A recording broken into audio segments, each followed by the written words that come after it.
Naniniwala ba kayo sa patay na muling nabuhay? Pwede. Dahil may mga nangyayari naman na ganito, di ba? Pero paano kung sa patay na matagal nang nailibing? Pero bigla na lang umuwi sa bahay. Itong kwentong ibabahagi ko sa inyo. Kakaiba. Paniguradong merong magtatayuan ang mga balahibo. Babalutin ng kilabot. At dito nyo mararanasan sa kwentong ito. Mapagpalang araw, Sir Seth. Ganun din sa mga maggiliw na tagapakinig na walang sawang sumusuporta dito sa channel na ito. Itago nyo na lamang po ako sa pangalang Wino. At para mas maging malinaw ang pinupukol ko, simulan na natin to. Hindi ito personal na karanasan. Galing ang kwento sa nanay ko nung kabataan niya pa. Kayo na yung humusga.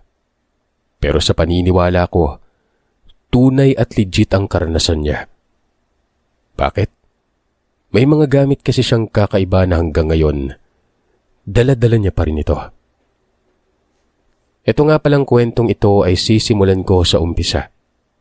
Mahaba-haba at detalyado para maging mas malinaw ang lahat. Nangyari ito sa bukiran ng Osamis noong dekada 80. Itong nanay ko ay itago na lamang natin sa pangalang Diana. Dalaga pa lamang ito. Kakatapos pa lamang niya noon ng high school. Isa umanong manghihilot ang kanyang ina, na si Nanay Castilla. Bukang bibig nito palagi na darating umano ang araw na magiging bantugan siyang manggagamot. Gabi-gabi umanong napapanaginipan ng isang taong matagal nang yumao. Nakausap niya ito at ang sabi nito ay bibigyan niya umano ng milagro si Nanay Castilla. Ito namang si Diana, hindi naniniwala. Oo at alam niyang isang albularya ang kanyang nanay. Pero hindi naman ito ganoon kagalingan. Kumbaga paghihilot lang ang alam nito at hindi kayang gumamot ng mga bati at kung ano-ano pang sakit. Pero sinasakyan niya lang yon. Dalawa na lang kasi sila sa pamilya. Patay na ang kanyang ama. Dulot ito ng isang trahedya sa minahan. Gumuho umano ang minahan na ito. Marami ang namatay at isa na doon ang kanyang tatay na si Adrigo. Ang kinagandahan lang kahit matagal nang nangyari ito. Hindi na pinili ng kanyang ina ang maghanap pa ng ibang lalaki. Habang tumatagal ay tila ba nagdidelusyon na itong si Nanay Castilla. Kinakausap nitong sarili. Lagi itong namamataan ni Diana at nagsisimula na itong mag-alala. Naiisip nitong baka nagkaroon ng depresyon ito dahil bukod sa laging sinasabi ng napapanaginipan nababanggit din noon ang tatay niya. Pero kapag kinakausap niya naman daw ito, matinuuman na yun. Maliban na lang kapag nag-iisa lang dahil iisipin mong may saltik sa ulo. Isang gabi, habang nasa kalagitnaan ng mahimbing na pagkatulog, nagising si Diana dahil sa boses ng kanyang nanay. Nasa unang silid si Diana at walang ano-anong pinakiramdaman niya kung saan galing ang boses na yon. Gawa nang wala naman ito doon sa silid ng kanyang nanay. Hanggang sa napagtanto niya noon na tila ba nagmumula ito sa likod. Pinakinggan niya pa ito. Doon niya nalaman na para bang may kinakausap na tao. May sumasagot. Boses lalaki pero putol-putol ang boses nito na parang bang malatang lalamunan.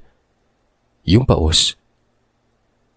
Pagtingin niya sa orasan, pasado 12:00 ng gabi. Dito na nagtaka si Diana gawa ng sino ba yung kausap nun sa ganong oras? Bumangon ito at marahang sinilip ang bintana. Madilim pero may naaaninag siyang maliit na liwanag na pumapabor sa likod. Wari niya'y galing sa lamparang liwanag na yon.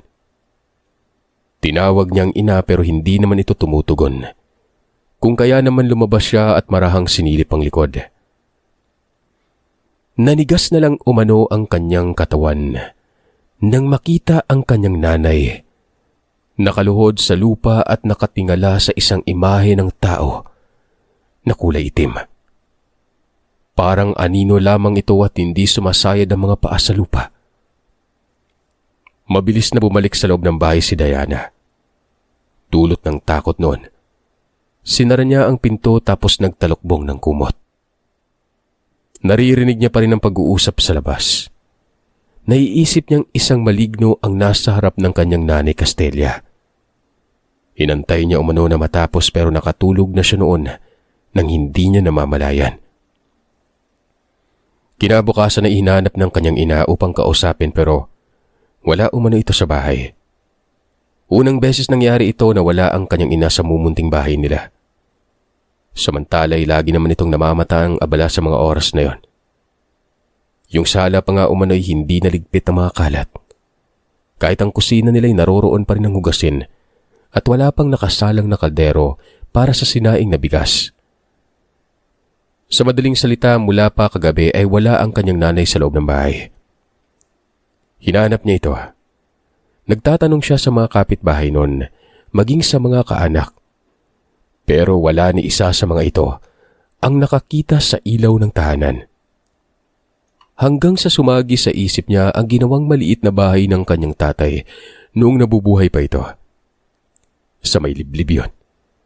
May batis doon kung saan naman ito ang sumusuplay ng tubig sa kanila. Bali ginawa ng tatay niya ng pasungan at daluyan ng tubig gamit lang ang kawayan. Dadaan ng tubig sa gubat patungo sa gilid ng kanilang lupain. Sinubukan niyang puntahan yon. Minsan kasi kapag hindi maayos ang daloy ng tubig, ang nanay niya ang kumukumpuni dito. Baka naroroon lang. Bakit ang lugar? Bali ang batis na yon mula sa bukal at walang tigil sa pag-agos ang tubig dito. Habang binabagtas ang napakahirap na daan nun, nakita niya ang nanay na pababa. Nakahinga ng maluwagang dalaga. Galit pa itong binati ang kanyang ina at sinabing pinag-alala siya nito. Pero sa kabila ng mga sinabi niyang yon, hindi nagsalita ang kanyang nanay. Nagpatuloy lamang ito sa pagbaba at mantakin yung nilagpasan lamang umano siya noon. Nang nasa bahay na, doon pa lamang niya kinausap ito. Tinanong niya yon patungkol sa nangyari kagabi. Nakita niyang may kausap ang ina at parang anino yon. Iyon na siya anak. Iyon ang magbibigay sa akin ng milagro. Mula na ang araw na ito anak, makikita mo ang kaya kong gawin. Ano bang sabi ko sa'yo? Di ba magiging bantugan ako? Ano ba yung mga pinagsasasabi niyo, Nay? Kinikilabutan po ako. Milagro po ba talaga yun? Parang maligno eh. Matapos makapagsalita ni Diana ay ngumiti lamang ang nanay ito at nagsimula na yung maging abala sa gawaing bahay. Minamasdan ito ni Diana. Ibang-iba na ang kanyang nanay. Nararamdaman ng dalaga na mali siya ng duda dito.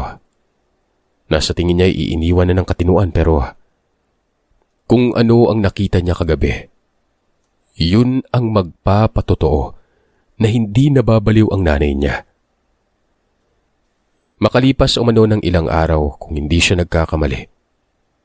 Tanghali nun, bigla na lamang nagpaalam ang nanay nito na aalis dahil may tutulungan.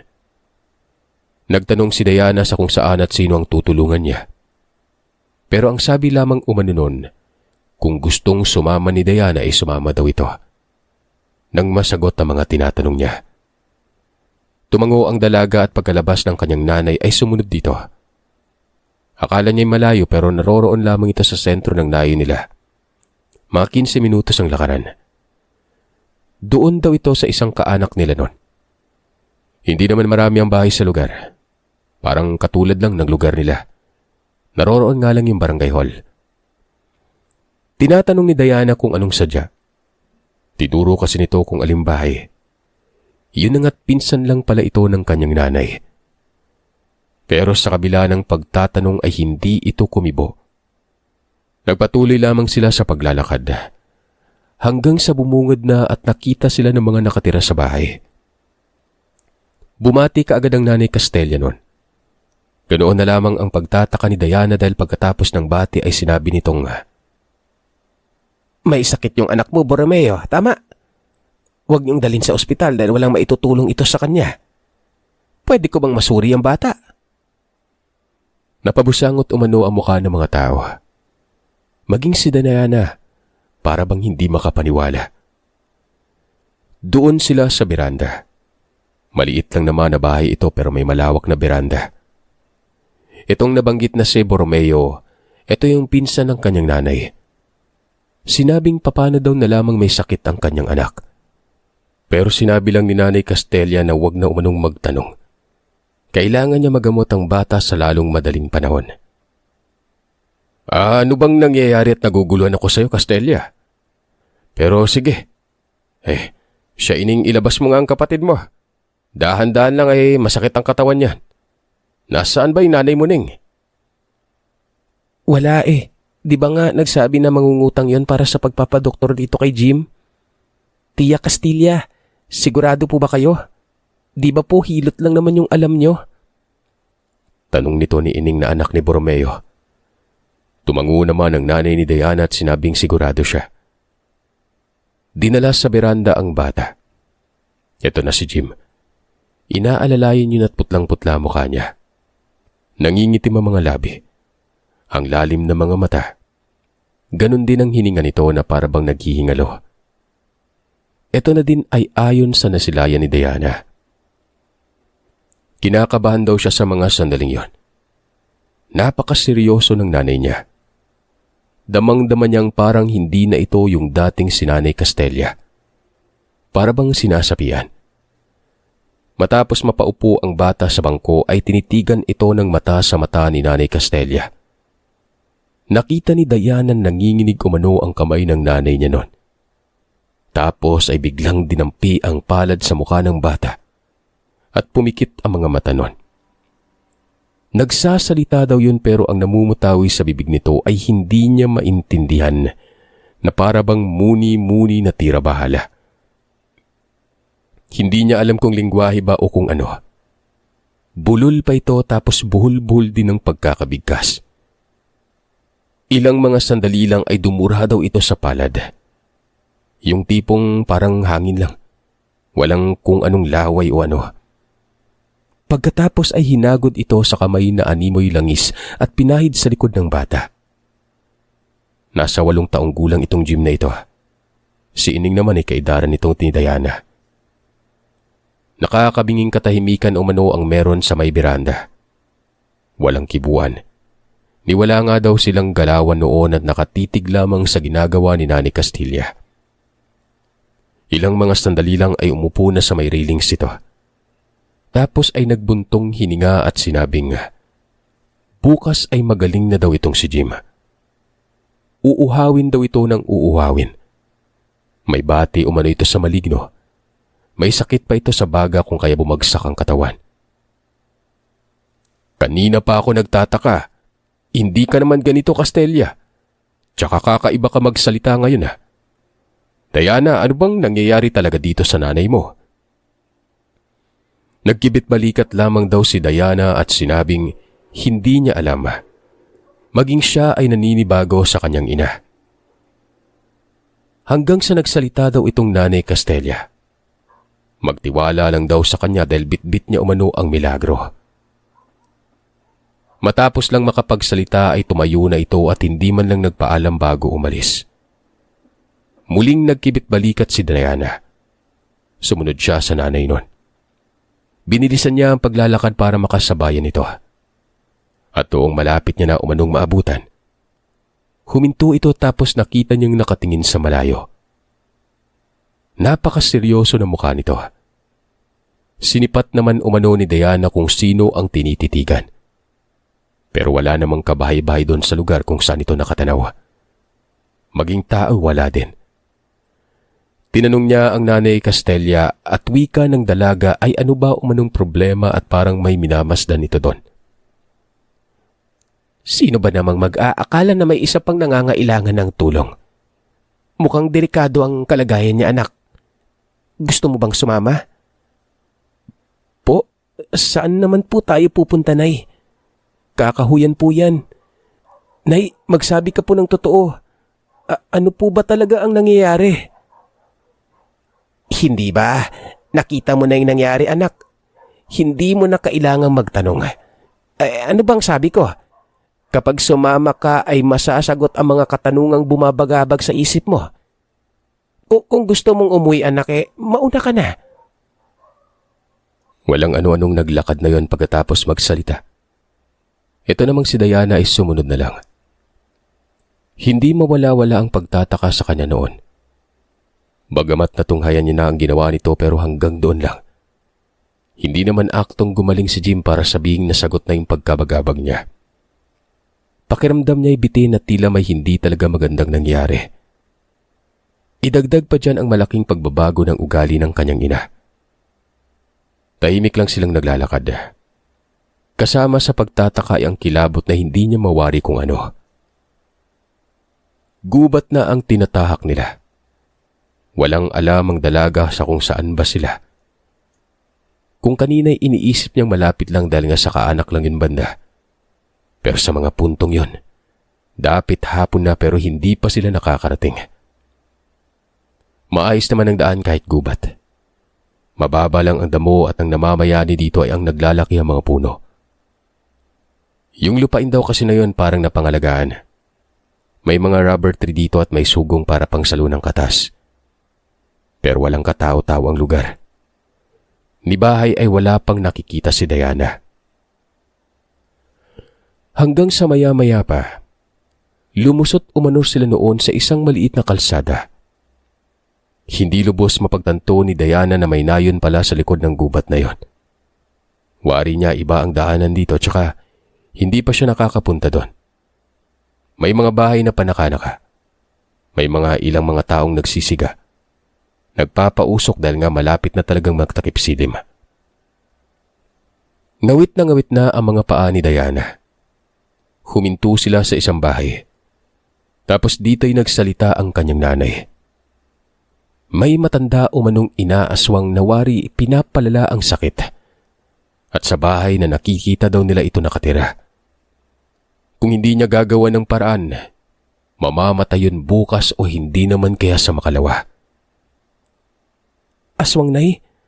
Paano nakarating kayo sa usaping aswang? Huwag ka nang magtaka, anak. Magtiwala ka lang sa akin. Bumati daw ang nanay Castella doon sa isang lalaki na parang binata. Nagtanong naman ito sa kung anong sadya nila. Sinabi ni nanay Castella na may matandang may sakit na nasa bahay. Wala ba umanong alam ang pamilya na inaaswang ito? Imbis na may ilang taon pa sanang mabubuhay, ay mukhang mapapaaga pa kung hindi magagawan ng paraan. Etong lalaking ito ay nanlaki ang mga mata. May nagsisipagsilip sa bintana. 3, isang bata at 2 may sapat ng edad. Para mag-asawa yon. Kita din sa mga ito ang pagtataka. Wika ng nanay Castella na tutulong siya noon at gagaling daw ang matanda. Pero yan ay nakadepende umano sa kung paniniwalaan ba siya ng pamilya. Dito na nagsalita yung lalaking binata. Totoong may matandang may sakit na rayuma. Nakahiga na lamang yun at hindi na nga umano halos makapagsalita. Hindi na rin ito halos kumakain. Pero papaano daw nalaman ni Nanay Castella ito? Diretso namang sinabi ng ina ni Diana na milagro umano siya. At dahil milagro ito, dala niya rin ay isang milagro. Lumabas yung lalaking may husto na sa edad. Sinabing albularya ba umano ang bisita. Tumango ang Nanay Castella pero sinabing higit pa doon. Wala na umanong aaksayang oras dahil oras na lang rin ang binibilang at mamamatay na ang matanda. Pinapasok ng bahay si Nanay Castella. Si Diana nasa labas lang pero nakasilip siya sa bintana noon. Nakita niya ang isang matandang lalaki na nakahiga sa isang lantay na kawayan. Sobrang payat nito na animoy butot balat na lang. Nakatayo lang si Nanay Castella sa gilid noon. Walang ginawang pagkapa.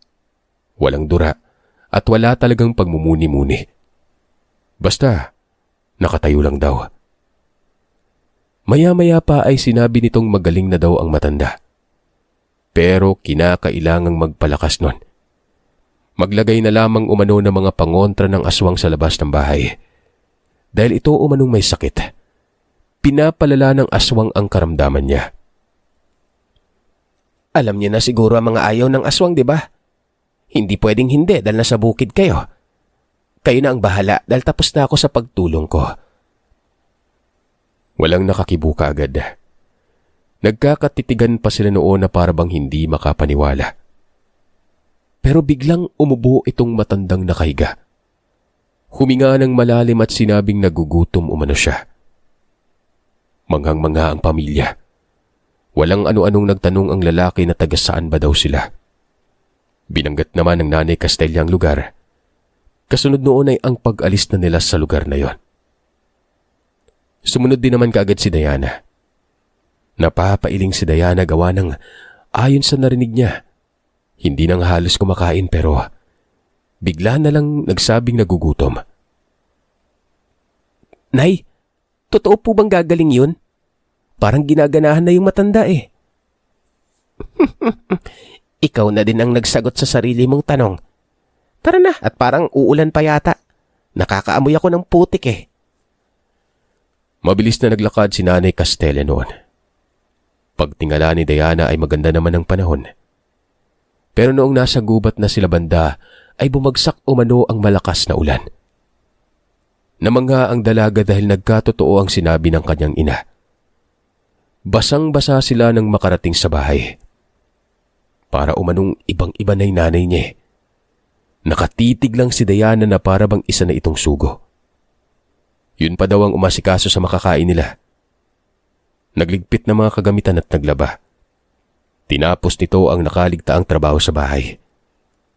Ang nakakamangha dyan gustong tumulong ni Diana pero ayaw namang pumayag ng kanyang ina. Hayaan daw siya sa trabaho at magpahinga na lamang daw ang dalaga. Noong magpapahinga na si Diana, napansin niyang hindi pa natutulog ang kanyang nanay. Nasa labas ito ng bahay at mukhang may malalim na iniisip nun. Nakatayo lang kasi ito at sobrang layo ng paningin. Nakala mo na may maliwanag sobrang dilim na. Umuulan pa nga daw ng mga sandaling yun pero ambon na lang. Walang mapaglagyan ng kanyang pag-aalala at pagkamangha. Sino ba namang hindi mamamangha, di ba?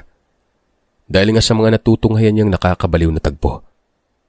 Pero wala siyang alam kung ano ang dahilan, maliban na lamang sa sinasabing milagro at yung nakita niyang kausap nito na animoy anino. Ilang mga sandali, napansin niyang biglang nagdilim sa sala. Bumangon si Diana.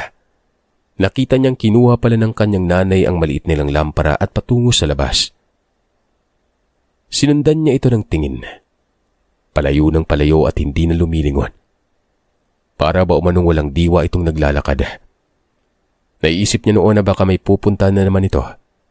Pero pinili niyang dumistansya, imbis na sumabay. O obserbahan niya umano na baka may kasama na naman ito. Baka kasama na naman ito yung anino na kinakausap noon sa likod ng bahay. Patungo daw sa bayan ito. Nasa may kalsada na kasi siya at nakabuntot pa rin sa Nanay Castella. Mga alas 50 metro ang agot nilang dalawa. Mahinang paglalakad lang yon para hindi mapansin ng kanyang ina. Maputik ang daan pero hindi niya ito inalintana. Hanggang sa nakarating na sila sa lugar na ang mga poste dito ay may mga ilaw. Indikasyon ito na parte na yun ng bayan ng Osamis. Pero hindi pa rin humihinto si Nanay Castella. Maya-maya pa'y lumiko daw ito sa may daanan papasok ng sementeryo. Doon umano nakalibing ang yumao niyang ama na si Andrigo. Kinabahan bigla si Diana. Bakit ito ang direksyon? Ano ang gagawin ng nanay niya doon? Hanggang sa pumasok daw ito sa sementeryo, pero hindi na sumunod pa ang dalaga. Kinikilabutan daw siya ng gusto. Lalo pat itong sementeryong ito, abandonado tingnan. Ang ibang punto ay gibana at napakalamig pa. Malamig ang panahon pero kakaiba ang lamig doon. Para umanong may nakayakap na bangkay. Ilang mga sandali lang ay napansin niyang naglalakad ang kanyang nanay. Pero may nauuna daw dito. ang nasisilayan ni Diana. Kabaong umano na nauuna sa kanyang nanay. Parang may umihip na hangin sa kanyang batok. Kinilabutan talaga siya na walang mapaglagyan. Lahat ng mga balahibo niya sa katawan nagtayuan. Pilit niyang tinatanong at naghahanap siya ng paliwanag kung bakit lumulutang umano ang kabaong na yon. Animoy may mga bumubuhat dito na hindi niya makita na. Basta, para daw binubuhat tingnan eh. Lalo't umaalon-alon daw yon. Walang ano-anong nilisan niya ang lugar. Napaihi daw siya noon sa kanyang saya. Pagkarating naman sa bahay ay sobrang dilim. Alam niyang wala pang nanay niya. Parang ayaw niyang pumasok. Para bang gusto niya na lang doon sa may beranda. Naaalala niya kasi ang kabaong. Baka umano pagkapasok niya nasa sa may sala na ito. Ayun, doon nga siya sa beranda. Pero hindi siya napapakali sa mga sandaling ito. Konting kagaskas o alingasngas ay napapapitlag si Diana. Nakakabingi umano ang katahimikan. Walang ibang maririnig sa lugar maliban na lamang sa mga huni ng mga kulisap. May hagawgaw ng tao sa malayo at may huni din ng mga kwago. May bungisngis pa nga umano ng unggoy na parang umeeko na siya namang mas lalong nagpapalala ng kanyang kilabot sa katawan. Gaya ng sinabi sa kwento ay panaka-naka ang mga bahay doon kaya hindi na may pagkakaila na malalayo talaga ang kapitbahay nila. Nang hindi siya nakatiis, nagsiga si Diana. May posporo naman sa ibabaw ng beranda. Nagsiga siya doon sa harap. Dito kahit papano naibsan ng takot lalo na may init na sa malapit. Bukod pa dyan ay maliwanag din ang tugkaran. Ang ginamit niya noong siga ay mga tsinelas na sira at sako na nakatabing sa kanilang sirang kulungan ng baboy. Basa kasi ang mga tangkay, bunsod ng umulan nga kanina. Humiga siya sa malamig na semento. Nagmukha siyang baliw tingnan. Basta ayaw niya talagang pumasok sa loob. Hindi naman natin masisisi kung anong desisyon niya. Hindi din naman kasi biro yung mga nakita ng dalaga nun, di ba? Nag-umaga na lang at nagising siya pero wala ang kanyang ina. Sobrang sakit umano ng kanyang balakang.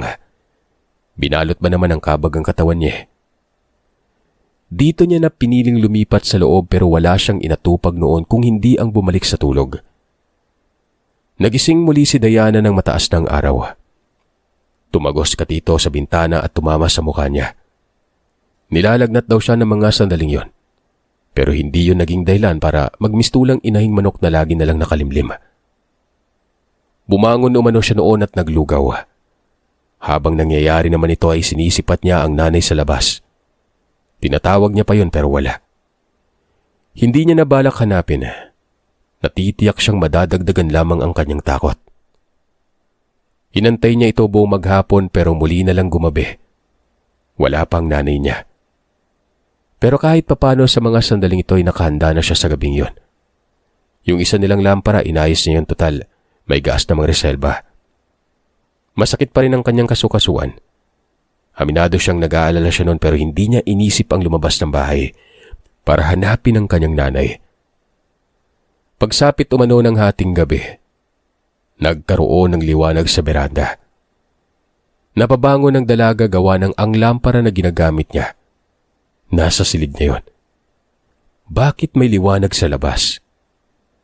Inisip niyang baka dumating na ang kanyang nanay. Pagkadungaw niya sa bintana ay naroroon nga ang kanyang ina. Kumakain ito. Puro kanin lang ang kinakain at may panulak na tubig. Sa pagkakataong ito ay maganda ang pakiramdam ni Diana. Pero hindi niya ito nilapitan.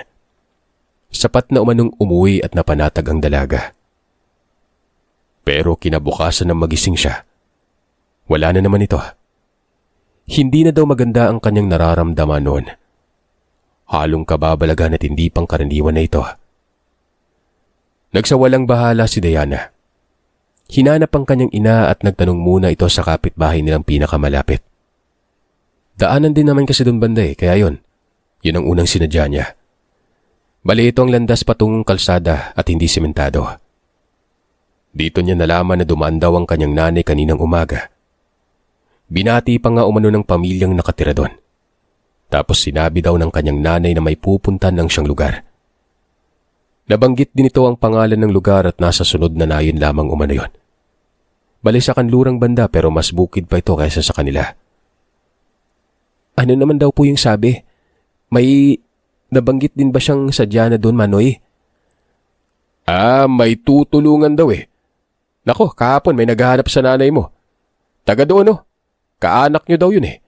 Magpapasalamat lang eh kasi nga napagaling daw yung bata. Masigla na. Di ba yung nanay mo manghihilot lang naman yan? Sabi kasi bati daw ang mga nang maligno eh. Tapos may iba pang sakit yung bata. Kaya ba yung gamutin ng nanay mo? Tsaka mga ilang mga sandali lang may dumaan na naman eh. Tapos nagpapasalamat din yung sadya. Pinagaling daw yung matandang may sakit sa rayuma at inaaswang. Parang kakaiba na yung nanay mo Diana. Nagtungo naman sa inyo yun tapos nasilip ka pa nga sa bintana pero wala ang nanay mo. Tulog ka daw eh at ayaw namang magising kahit anong sambit nila. Napanganga na lamang si Diana, kasabay ng pagkibit-balikat. Wala siyang masabi. Gumaling nga ang bata at yung matanda ng tuluyan. Imbis na makipagkwentuhan pa doon ay pinili na lamang ni Diana ang puntahan ng kanyang ina sa kabilang nayon. Pero umuwi muna siya para maligo. Maganda naman na umano ang pakiramdam kung kaya ayos lang daw yon. Kahit papano'y hindi daw mangamoy kambing. Ilang araw na din kasi niyang hindi na pagtutuunan ng pansin ang kanyang sarili.